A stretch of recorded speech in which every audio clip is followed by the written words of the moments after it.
Welcome to another episode of Do It for the Clips, the show where we do it for the clips, because the clips are basically all that matter, you know? Anyways, welcome my guest today, Brian Spivak. Brian of Barzel Media. He's put together amazing events, amazing community. Turns out, like, we basically live the same life, which is pretty cool.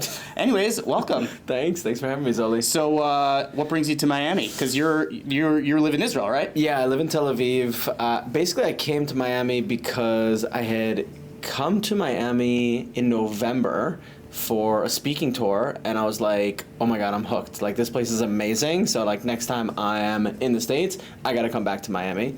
And I was in the States to produce an Israeli ice hockey game, you know, as one would. Yeah. We'll get to that. We'll get to that in a second. But you're from the U.S. and you never came to Miami. You lived in Jersey. You were in Teaneck. No, so I did, but like up until like, you know, early 20s, I think. So I hadn't been to I hadn't been to South Florida in like probably 12 to 15 years, I think. Oh yeah, it's a different ball game now. Yeah, for sure. Post COVID, Miami is a new world. Oh my god. So, anyways, give us your like quick TLDR, your story. Wow. All right. Well, I guess professionally, we can go with, you know, I'm just somebody who's worked in sales at different tech companies for a while. But I would say my career kind of kicked into high gear after October 7th, where I started volunteering at the Hostages and Missing Families Forum, and I built and ran the influencer program there. I was responsible, I had a team of like 5 people volunteering, and our aim was to ensure that influencers and celebrities could be a positive voice for the hostages and really tell the individual human story. Who is Omer? What would he be doing right now if he wasn't in captivity? I was also hosting influencers and celebrities whenever they came to Israel. Basically, the story is that I just noticed very early on that anybody who was using their platform to stand up for Israel and the Jewish people, they were suffering themselves. They were losing followers, they were getting harassed, but most importantly, they were losing their brand partnerships. If you're a content creator, that is your main or only source of revenue. And after October 7th, every single one lost their brand partnerships. And there wasn't anybody looking out for them from an economic standpoint or even from a commercial value standpoint. And so after, 5 months of volunteering, I ended up leaving the Hostage Forum, officially quitting my job, and opening up Barzel Media all in the same day. That must have been an interesting day for you, huh? It was a crazy day. It was wild. Were you scared? Were you good? Like, did you like have like a solid base? Do you have like someone taking care of you, paying your bills? Like, no, I did it with $6,000 in my bank account, and it was like pure like this like just mission. Like, this has to be done because no one else is doing it. And I just, like, looking out for my own financial well-being was not even, like, I wasn't doing it because I'm like, oh, here's a cool business opportunity. In fact, I shopped this idea around to other people who I thought had the higher potential to actually be successful doing this because they were entrepreneurs or they had money. And I realized, okay, no one else is doing it, so if not me, then who? Or if not me, then who? Yeah. And not now, then when? And if not now, then when? And I knew if that I went back to my job, then I wouldn't be able to actually really focus on it, and time was of the essence.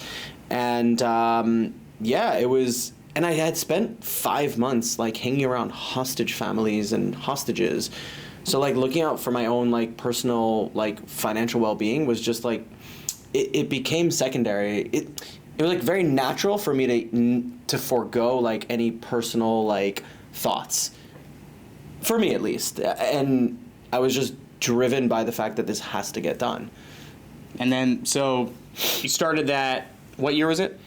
2024, yeah, so okay. 2 years ago. 2 years ago, Mm-hmm. Okay, and fast forward to today, where is Barzel Media? So thank God. From that decision. Yeah, it's crazy. It's bigger, and you know, just it's grown tremendously in the last 2 years. It's better than anything I could have predicted or imagined, and I think the reason is because of really what the mission was about from the get-go, which was to ensure that anybody using their platform to stand up for Israel and the Jewish people, that they would have the economic ability to do that. And really looking at this whole PR issue and this whole conflict and where the Jewish people are right now, and focusing on it from the perspective of we need to come together and support each other from a commercial standpoint, not like a handout here and there, right? Not donations. Donations are great, and we need to continue doing that, but we need to put on our business brain if we're going to really survive this next phase that's ahead of us. And so that's kind of been like the main focus. And from a branding standpoint, our company has like just skyrocketed. If you actually look up any of the AI models and you look up like top advertising agencies that are pro-Israel, I think we're at the top, or like number one, which is wild. Yeah, you're very pro-Israel. Yeah. So what? So before we get to everything else, I mean, just for the person listening who maybe has an idea, they're at a job, they've been thinking about it, it's been ruminating in the back of your head. What do you say to that person? That's like, they might have that comfortable job, they got their health insurance, because that was you. Yeah. Wow, it's such a good question. Because for a while I didn't consider myself an entrepreneur, and I just heard a clip from, I'm blanking on the celebrity's name. I think it was Kevin Costner, and I saw a clip, and he's like, people call themselves entrepreneurs all the time. You're not an entrepreneur, right? You think you're the CEO of a company, so you're an entrepreneur? And I'm like, where's he going with this? Because like, I don't feel like I'm an entrepreneur. And so I was like, all right, maybe like I can relate to this. And he's like, you're not an entrepreneur just because you run a company and you have hundreds of employees. You're an entrepreneur when you go to sleep at night and you're lying down next to your spouse, your partner, and you're like, honey, I don't think we're going to be able to take a salary this month. And I thought that was like, wow. Not where I expected it to go, but that was like powerful. Really, really powerful. Because, there's just been so many months where I'm like battling through and just like surviving, like literally just barely surviving. But at the same time, when you build something that you're so incredibly passionate about, it didn't affect me. I mean, maybe like a couple days here and there, but I was like, it's gonna work. I know it's gonna work, and also it has to work. And if you go in with that mindset, you're training your brain to make sure that no matter what you do, you're gonna make it work. And of course, you have to have emunah, you have to have trust in God. But with that trust, you need to take action, because that is not gonna work unless you put all of your effort and your entire being, your state of mind, to knowing and saying that this thing is going to work. Fire clip. Do it for the clips. That just makes it easier. Just the editor notes right there. Exactly. It just makes it. Yeah. So, tell me about your time at the hostage farm. Like, what type of impact were you able to have? Tell me about like the impressions, the type of influence you're. Name drop. Like, now's the time. Yeah, sure. So, met Jerry Seinfeld. That's cool. Which is pretty cool. Yeah. Was he nice? Yeah, he was super nice. Really? Yeah, he was so nice. Yeah. It was kind of wild. There's a little bit of a crazy story behind that. Jerry Seinfeld was visiting Israel, and everybody at the hostage forum knew that I was the guy connected to the celebrities. The thing is, I actually kind of was. There was somebody who really was getting like the inside information as to where the celebrities were. I was hosting them, and I was starting to just build my way up to be that contact. But at the time, I was like medium level. But people had made that assumption about me.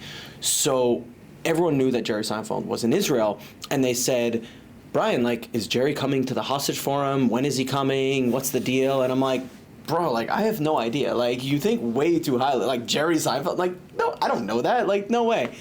And just over and over again, people were asking me. And so at one point, I asked my contact, who's like she's got the in with everyone. I said, listen, everyone keeps asking me, do you know when he's coming? Where is he? And she goes like this. She like just like points with her finger around the corner, and I like peer over to the side, and I'm like, oh my God, he's in that room, like right there. I was like, wait, what? Okay. So I'm like, okay, all right, everyone calm down. And then word started to spread throughout the hostage forum. We have 3 floors that Jerry Seinfeld was here. Now, this was probably like 2 weeks after the first hostages were released. So like it was like after 54 days, so it was whatever, 2 weeks after. And so people started to wait around like outside this conference room where he was meeting with presumably like hostages that were released. And then I started to see other people come in who I hadn't seen before, and somebody with crutches, and I realized, I was like, oh, that's a released hostage. And she's just like waiting outside the conference room also. And I was like, I felt like a little nervous. I was like, this is somebody who just endured absolute hell. And I'm like, I have to go and say hi to her. So I went over to her and I said, her name is Raz Ben Ami, and her husband was still in captivity at the time. And I said, Raz, I just want to introduce myself. I'm Brian. I work in the influencer team here. I'm just so happy you're back. I just wanted to say that. And I stuck out my hand, and she's like, what are you doing? Looked at me like, what the heck is like? And then she like opened up her arms and she said, we do hugs. I was like, oh my God. I was like so nervous. Like, she went through something traumatic. Like maybe touch is like a big deal. And she gave me the biggest hug, and it was like this incredible moment of like connection, and it trumped everything else. And even Jerry Seinfeld. Even Jerry Seinfeld. No, that's the craziest part, is that I was more nervous going over to her and then meeting her versus actually like saying hi to Jerry and shaking his hand. Was, meeting her was so much more impactful and so much more meaningful. So I think we should start the clip. Raz Ben Ami. Yeah. That's the hook. Yeah, that's the hook. Yeah. You gotta go for be the hook. You gotta go for the tandem. But I mean, like, celebrities, they're just like us. Like, the more you interact, the more you get to know people. And I've been fortunate to work with some very, very interesting people.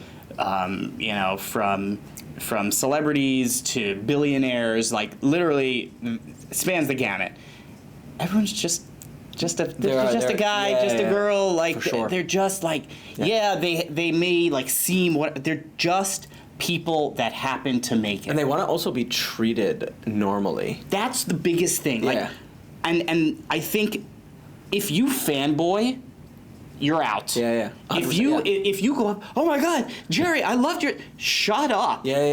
Treat him like a human. Yes, you know his name. He knows you know his name. Yeah. Still, introduce yourself, and he's gonna say his name. Exactly. Because that's what it is. Like, and don't say, yeah, I know. Right. Like when you meet a celebrity, don't say you know their name because that is an instant turn off, and they're like, okay. It's like there's two type of people. It's like, you're either cool or you're not cool. Yep. Right? And so I actually had to like learn this a little bit because my wife's from LA. Yeah. And she saw celebrities like her whole childhood. Like she'd go to the gym and it would be like Matthew McConaughey there. She'd go here and it was just part of everyday life. So it doesn't faze her. And so when we started to date and we would like see a celebrity, I'd get so excited and she'd be like, it's not a big deal. Like it doesn't matter. And like through like the last few years, I'm just like, it doesn't matter. Right. And like I've been in the craziest rooms. I mean, the craziest people, and it's just like, how you doing? Nice to meet you. Cool. Mm-hmm. Okay, what brings you here? Yeah. Treat them like people. That's it. And then also, they won't be. They might think that you're somebody that they should know also. If you fanboy over them, then they're gonna be like, okay, this is just a regular whatever, but you immediately assert a higher status if you're just like, hi, nice to meet you, I'm Brian, and they introduce themselves back. And that was also something that I noticed too, is that even when I heard people like go over to celebrities or influencers and they'd be like, oh my God, like I'm such a big fan, like thank you so much for everything you're doing. That's also the thing that I would hear more, because the celebrities or influencers that I would hang out with, they're advocates for Israel. So people would go over to them and say, thank you for everything you've done. Right. And so it's a slightly different kind of conversation, but still I would hear people, like they would put out their hand and they would introduce themselves and they would still say their name, which I thought it was very disarming, and it was very down to earth of this higher status person to do that. So I noticed that as well. But yeah, I think that's also one of the reasons why I was able to establish good connections with these influencers and celebrities, is because Well, a lot of times I didn't know who they were. So That's the best. Yeah, it's the best. It's the best. And also, I just like, okay, like I don't care that much, right? Like it doesn't matter, right? We're just human beings. 100%. I'm like that with athletes. I have no idea about sports, like zero clue. Yeah. So I've met so many like incredibly like pro athletes. And I'm just like, hey, what's up? Nice to meet you. Yeah. Like that's it. Yeah. That's it. So, It doesn't yeah. matter. So, any interesting stories at that time? Maybe like some influencer drama, and we're gonna get into some of these hot takes in a little Yeah. bit. But I mean, there were some unbelievably emotionally intense stories. I have to say that my time there at the Hostage Forum, the women were like rocks there. They were incredibly strong and powerful, and they really brought the intensity and the direction and the focus and the strength of all of the volunteers and all of the family members together. So I remember it was I'm blanking on her name.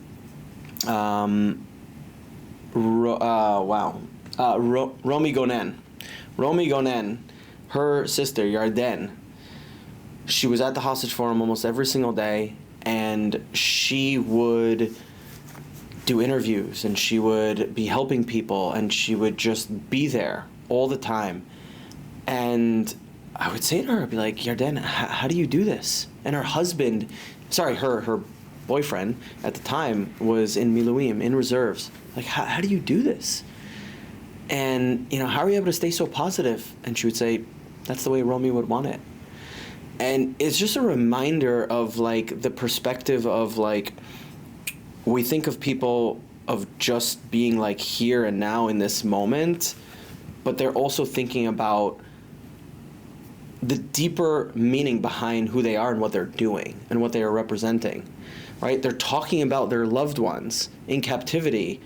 That doesn't mean that they should be sad all the time and moping around, because that's not what their loved ones would want. Their loved ones would want them to be strong.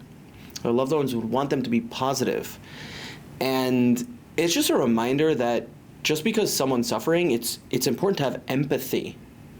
But how you treat and how you interact with other people around you, are you having a positive effect on them or a negative effect on them? Right? So somebody who's in a terrible amount of pain, right? How does that person affect other people around them? Is he or she draining everybody around them? Or is he a source of strength? Wow, look how strong this person is despite everything that they're going through. Wow. Well, you probably had a lot of emotional trauma from that, huh? I wouldn't say trauma. No, I didn't have any emotional trauma from being there. I don't think most people did, as far as I know. There was a lot of emotional drama. That's for sure. Okay. Yeah. Thank God I stayed away. I don't do drama. I stay away from it. Well, let's talk about something a little dramatic. Sure. Because, Yeah, I feel like in the last few months, there's been this sort of pushback on the influencer community, right? Sure. They got tired of it, right? People were like, we're seeing the same faces, the same people, the same organizations. What's your take on that? How much time we got? Give me, what's your hot take? Okay, so a couple things.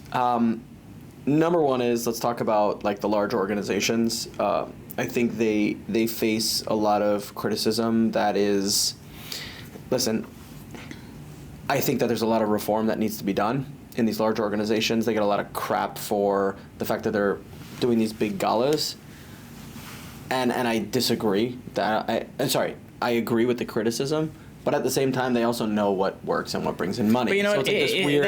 I don't care about the galas, because the gala is a business transaction. Yeah. If it costs $500,000 to put on a gala, but you're able to raise $10 million, like I would take that bet every single day of the week, and so would every single person. Yeah. So like the gala argument, dead. Yeah, exactly. Yeah, okay. Influencers, yeah. So I think it's important to put influencers in two different categories. There's many different categories. Let's call influencers who are Hasbara, like pro-Israel influencers, talk about Israel and Judaism all day long, and the ones that are, and these are at the very, very top. Then you have influencers who are kind of medium level, right, in terms of their reach, and also all they do is talk about Israel. And then you have influencers that are not talking about Israel all day long. They're talking about fashion, fitness, finance. I don't know why I always go with 3 Fs, but it's just easy. They're talking about any other topic, but every once in a while, they show up with their Judaism, right? They'll light a menorah, they'll light Shabbat candles, they'll say that they're going to visit Israel, they'll wear Magen David or something, So those folks, the latter ones that I just mentioned, are way more valuable than anybody else that I just mentioned before. Bingo. And as soon as I say that, and I've been saying this for a while now, as soon as I say that, people are like, oh, right, yeah, of course they are. And yet, how many organizations out there are actually doing something to work with those types of change makers and cultural, let's call them cultural influencers? How many? Maybe like 2, 3. That's it. Not many. And they're not being cultivated enough, and there's no holistic strategy that is in place to actually address that. Because if you think about it, if we want to really affect change, it's not going to happen through these Hasbara creators. It's not. It's pro-Semitism. It makes us feel good. I would say every once in a while it does have some effect. So I'm not going to sit here. But we and need say, our warriors. Like you always need the front line people. Like it's not for sure. We need that, and every once in a while it'll have an effect. But what bothers me is that there is not enough investment, both time and resources, into the cultural influencers. It's something that it's a laziness thing. I think people are just like, oh well, this person did this, so I'm just gonna call her.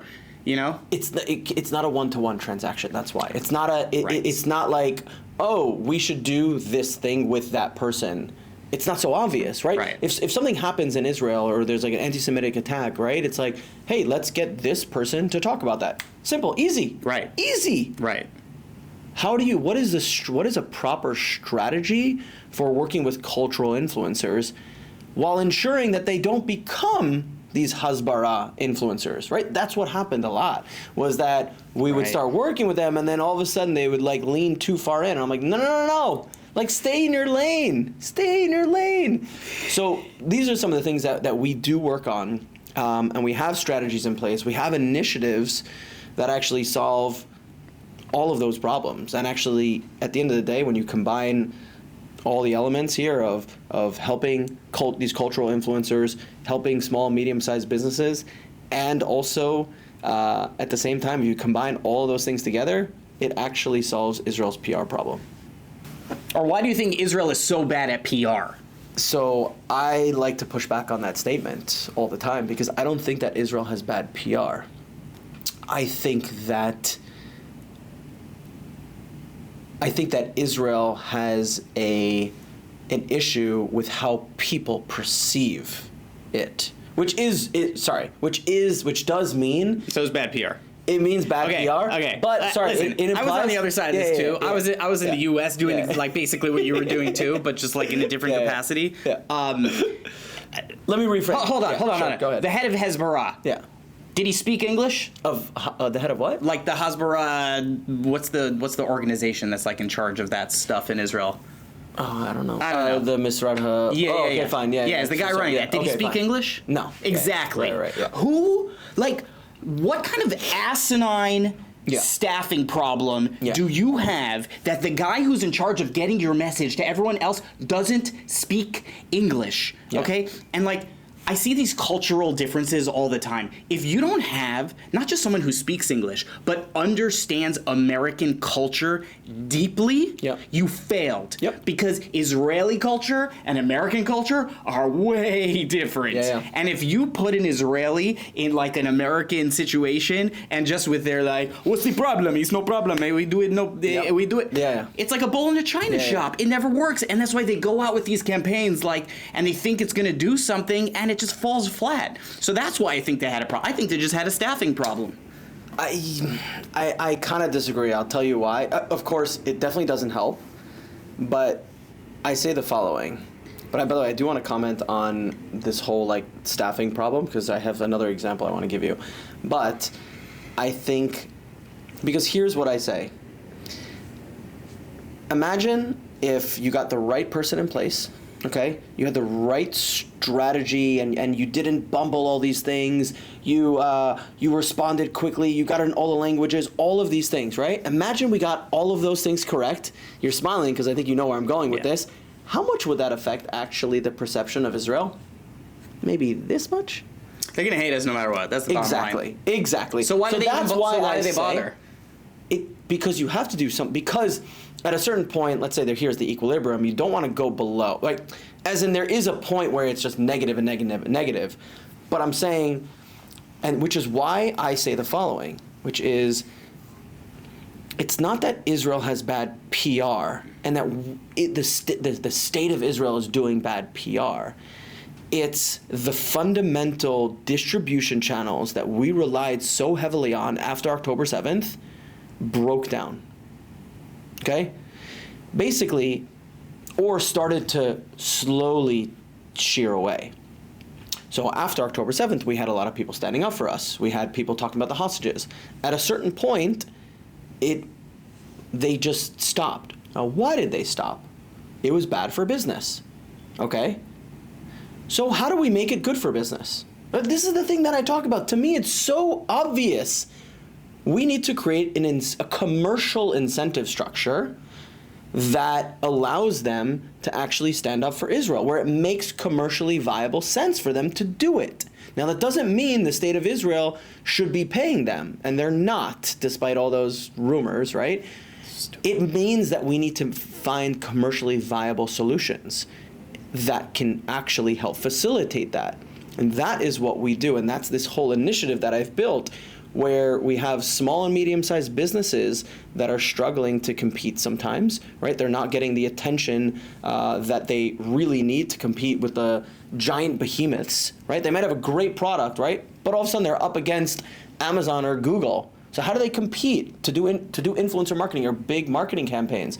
So imagine for a second that we actually got someone made a donation that would actually help create an accelerator fund that would help these small organizations do influencer marketing. And guess who we would be paying?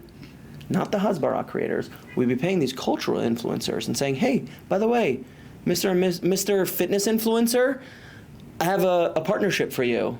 It's with this fitness app. By the way, the reason why we're calling you, obviously, you're a fitness influencer, but it's because in the past you've stood up for Israel. Wait, before, every time I stood up for Israel, I would lose my partnerships. You're telling me that there's an incentive structure where I can get paid and it's a commercial brand partnership because I've stood up for Israel? And that's how Barzel was born.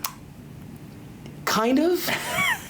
This is something that I've an initiative that I've developed. The basis of it is transactional.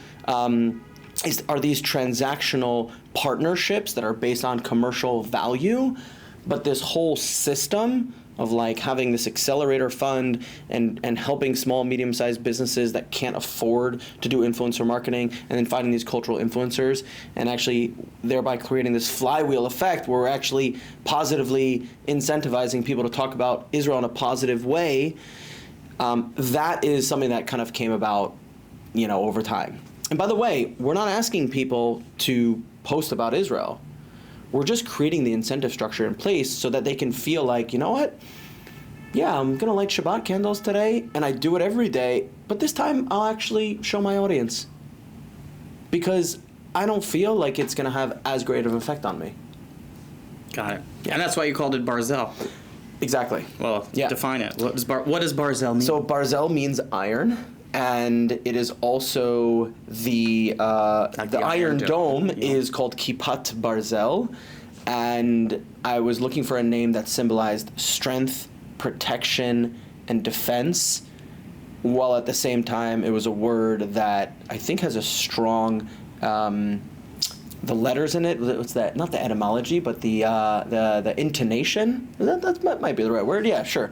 Are strong. B and Z, strong letters, and also Brian Zoli. Brian. Oh my God! There it is. Yeah. Oh wow! Look at Strong, that, baby. Yeah. So and also a word that I knew English speakers wouldn't struggle to pronounce. That's half the huge. battle right half there. the battle, yeah. But I knew with certainty that they would be able to do it because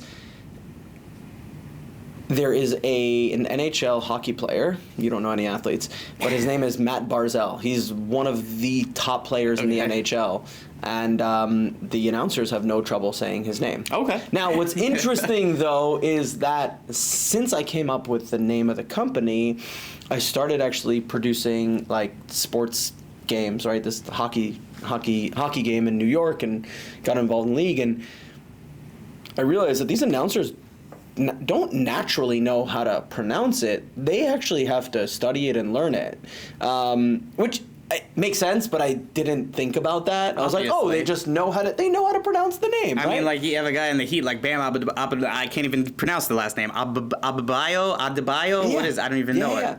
So these announcers, so I sat with, before we can get to the game in a minute, but I sat with the announcer who does the New York Islanders like in-arena announcement, and I sat with him to help him pronounce all of our hockey players' names.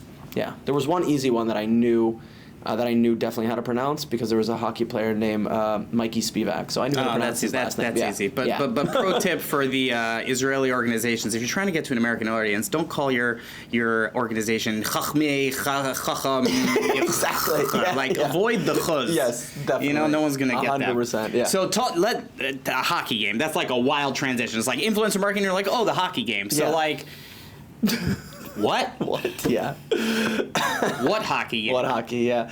So basically, I love hockey. I grew up playing it in high school, played roller hockey my whole life, and the funny story is that when I always wanted to play ice hockey, my parents didn't allow me to, and then finally when I made Aliyah, that's when I started playing ice hockey.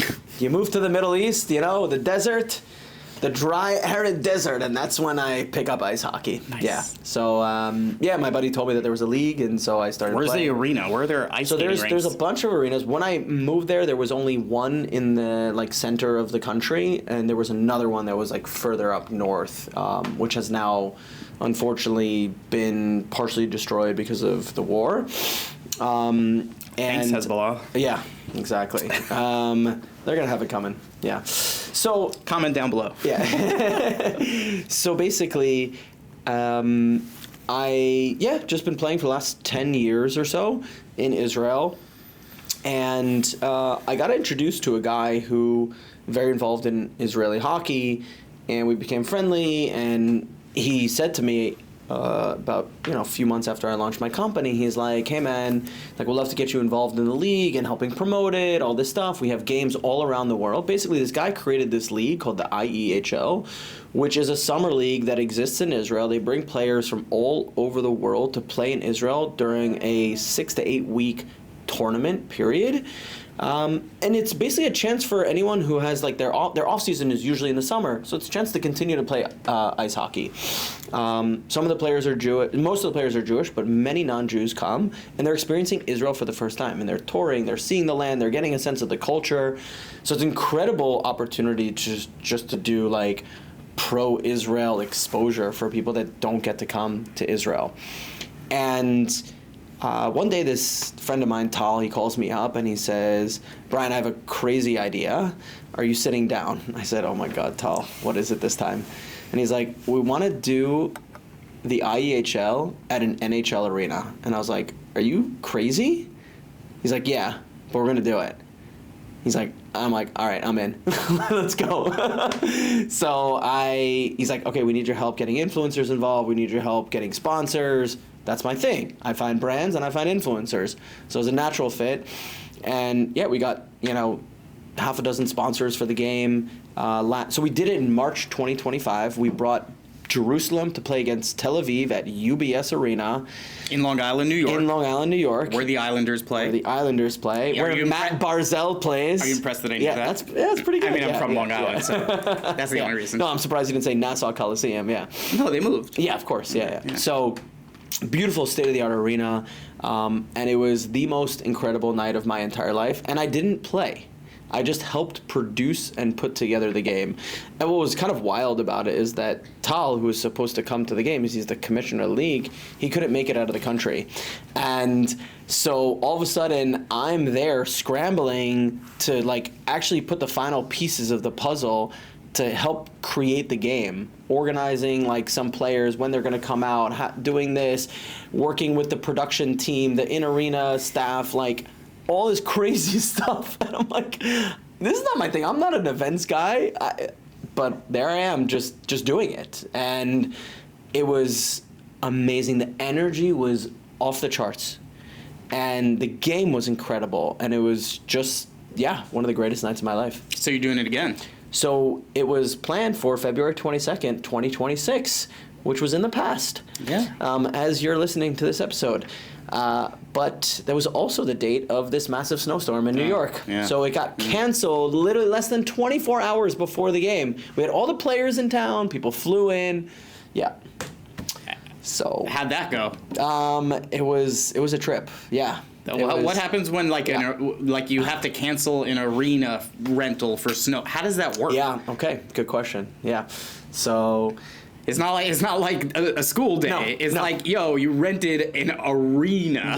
Yeah. So I'll give you kind of like how it was happening in real time for us. But basically, it was Shabbat, and our game is Sunday. So the day before the game, we start hearing that this snowstorm that's coming in is like it's really big, and we start to hear they might issue like a statewide emergency, and we're like, what? This is crazy. We're sitting at our Shabbat meal at lunch at this beautiful house in Great Neck, and like some of us keep Shabbat. Like one of the other commissioners of the league keeps Shabbat, but like most of the other players that were with us, they were on their phones checking and whatnot, and we're starting to get word that like, oh my God, like they might actually cancel the game. We're like, what?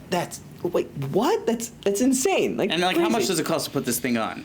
Several $100,000. Okay, yeah. Yeah, it's not cheap, at all. And it's a for-profit endeavor. Like the guys who finance it, they want to make money. They also want to promote Israel hockey, and they want to grow it, and obviously do a lot of just good for the state of Israel. But it's a for-profit endeavor. And the first game that we did the previous year, they lost a significant amount of money, but they deemed it a success because of just how it all went, right? It was our first time, a lot of logistical challenges that you end up losing money on, just the first jitters of kind of getting to know how you produce a hockey game at that level. So we're getting kind of, all of a sudden we hear that like, no, it's a statewide emergency. The game is canceled, as in we didn't have to make a decision at that point, right? At first we're like, should we cancel it? It's unsure. No, at that point, the game is canceled. We can't put it on legally. So the great part is that when we cancel the game, though, it's in our contract, it's force majeure, so meaning that we're able to keep our deposit that we put down for that game, and we can use that money for the next game that we do. Pro tip, when you rent an arena, force majeure clause. Yeah. Mm-hmm. Yeah. No, they wouldn't have it. I mean, it's a professional, arena. Yeah. Some people don't read contracts. Yeah, that's Most true. people don't even know what force majeure means. Yeah. Yeah, I'm going to pretend I know exactly what that word means in French. I have no idea. Showing our ignorance right now. But anyway, we both knew the sentiment behind it. That's what counts, right? Yes. So, and then we're like, okay, like when are we going to do it? Should we do it on Tuesday, like a few days after? What's that look like? And then Shabbat ends, and we go to, we have Havdalah scheduled, and we're all, get the news that the game is officially not happening the next day. And we have Havdalah at Abraham Hamra's house, beautiful, like sweet guy, and we just had all the players there, and we're drinking, we're eating, trying to maintain a positive attitude, but it felt like a real bummer. And then they made the announcement that we're gonna do it May 17th. So May 17th, UBS Arena, Sunday 5 p.m. Jerusalem against Tel Aviv. So right, we've got to get this episode out around that. Exactly. You know, we'll schedule it for them. Yeah. Okay, let's move on a little bit. So talk to me a little bit about how social media has been for you. Because obviously your entire career is like deep in the belly of social media. But, you know, I would say 90% of people don't even post their business on there, or, you know, maybe they've done one or two posts. But like, what has been, like, you've been pretty active, right? You're posting reels, you're doing collabs, you're doing stuff. Like, what has social media or podcasting, you've been on a bunch of podcasts, like what has that actually done for your business from an ROI perspective? These things are super hard to measure because I don't make any money from creating content.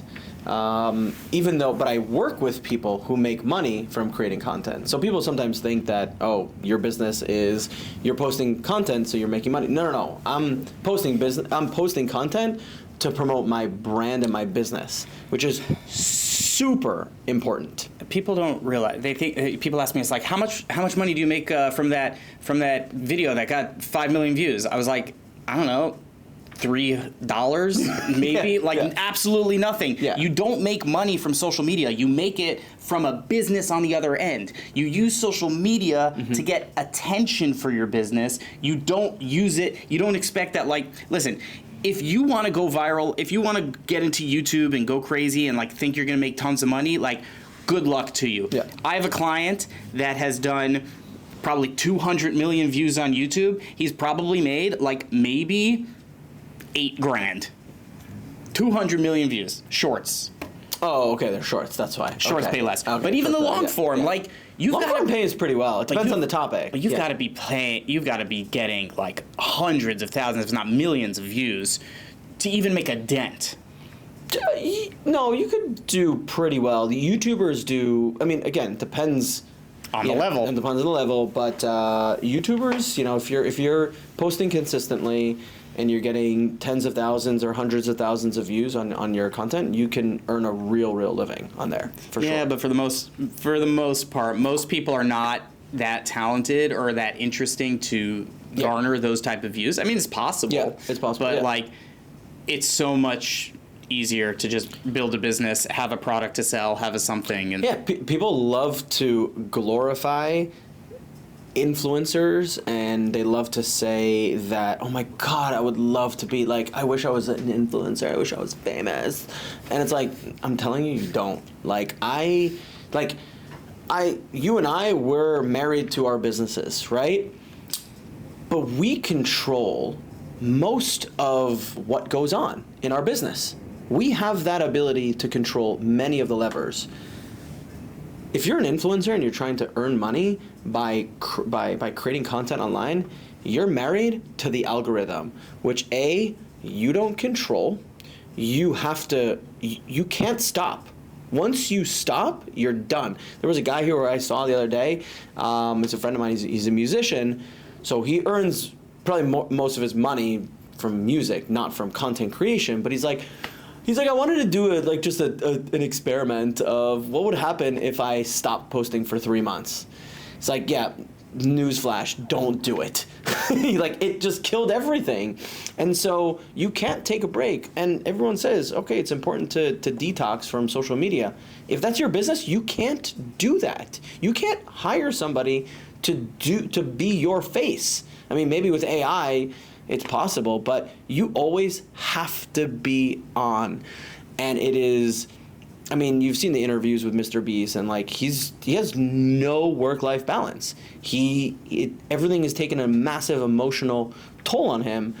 And, you know, when you run a business that is outside of, you know, just content creation, you have some levers of control. You can hire people to help you. And of course, in content creation too, you can hire people to do your editing so you don't have to be on all the time. But still, you have to create content. That's it. Yeah.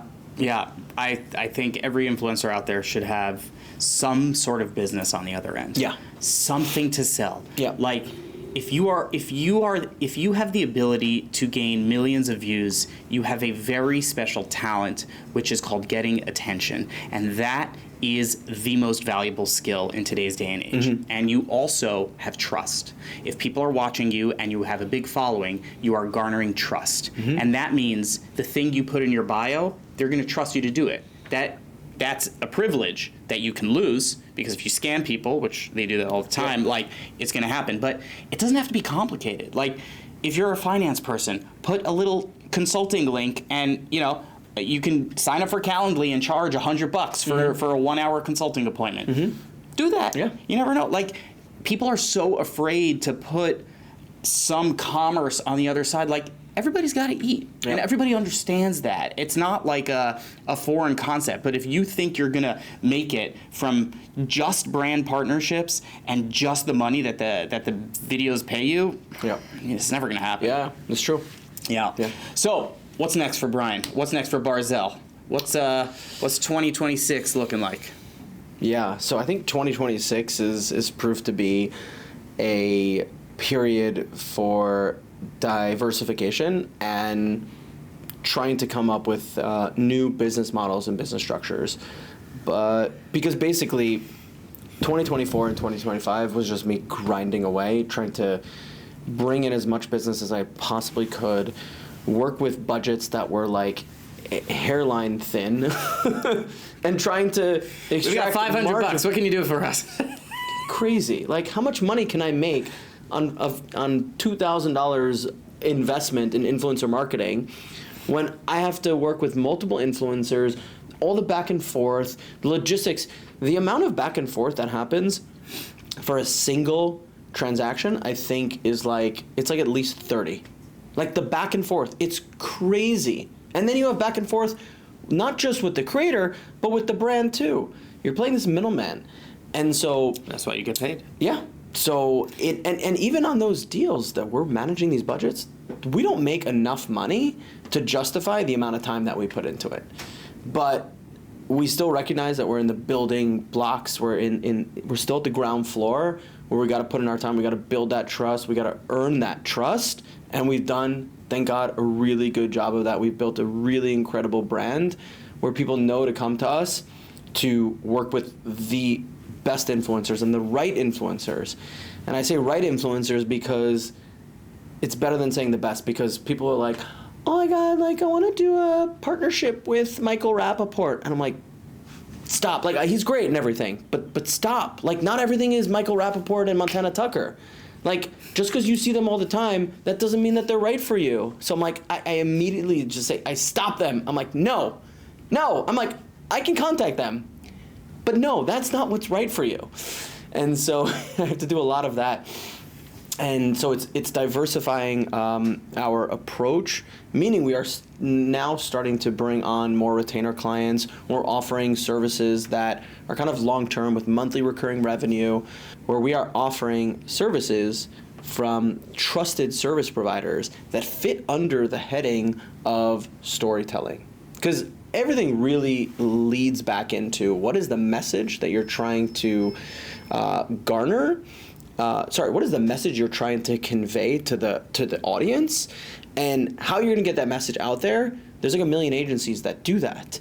The problem is that they don't all communicate with each other, and then you have 1,000 different messages going out there. You have your branding agency, you have your website, you have your social media manager, you have your PR team, you have your influencer marketing agency or team.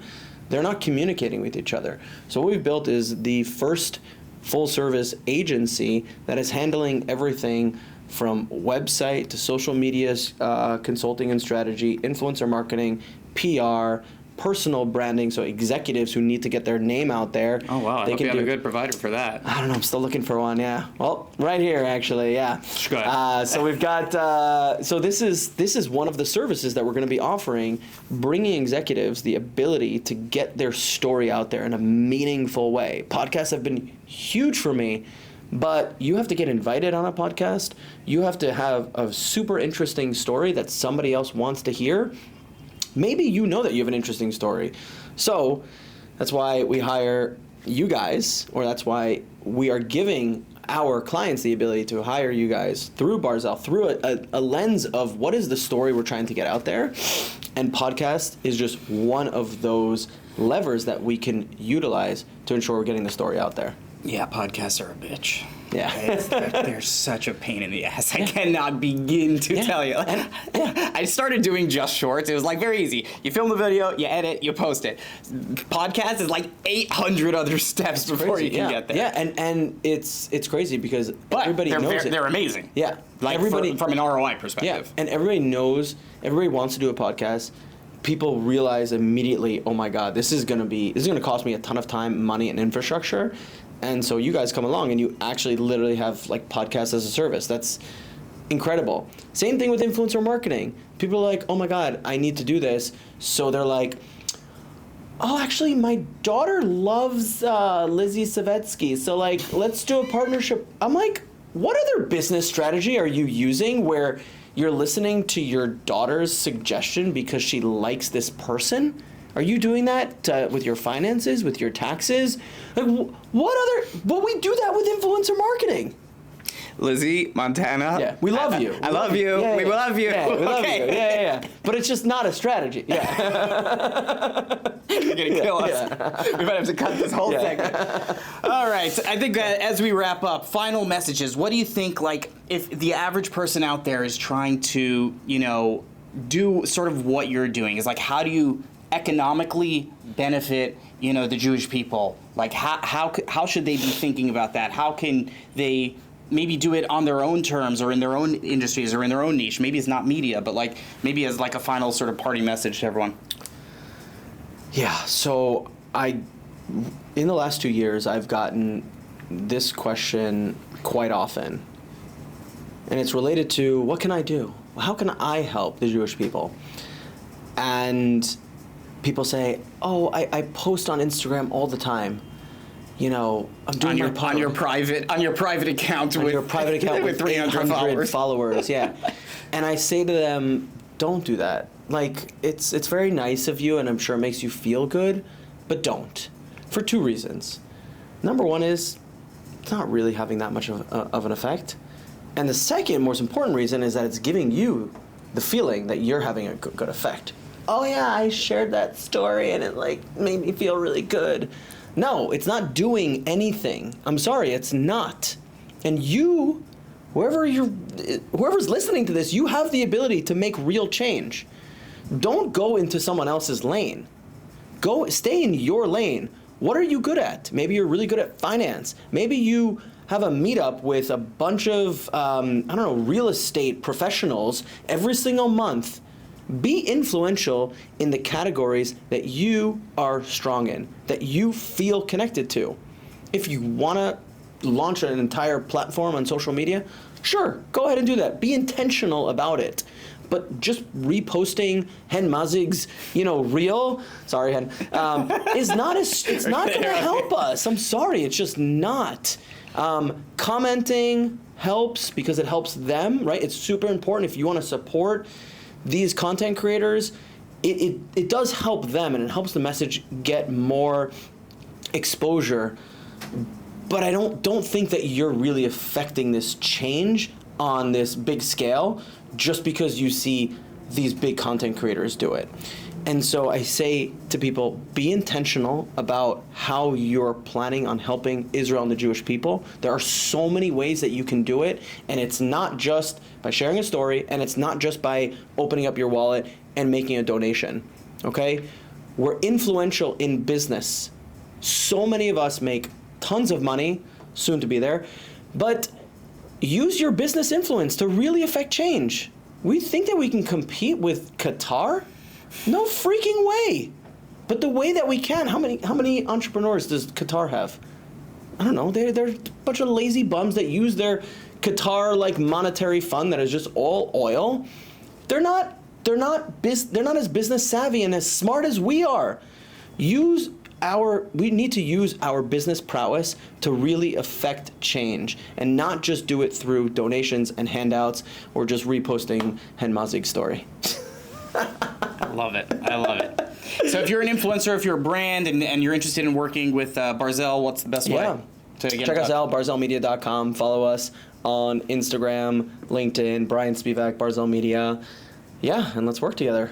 Awesome. Brian, Beautiful. Great to have you. Yeah, thank you. And that's a wrap. See you in the next one.